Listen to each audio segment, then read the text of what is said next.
ঘি আর আলু ভর্তা।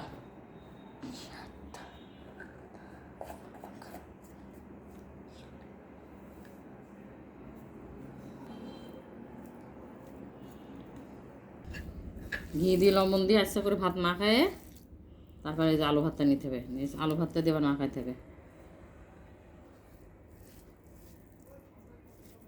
এই যে আলু ভাতটা মাখাইতে, এর সাথে ডিম হলে আরও বেশি মজা লাগে। ডিম আর আজকে নেবো না, আজকে শুধু আলু ভাতটা দিয়ে যে সুগার।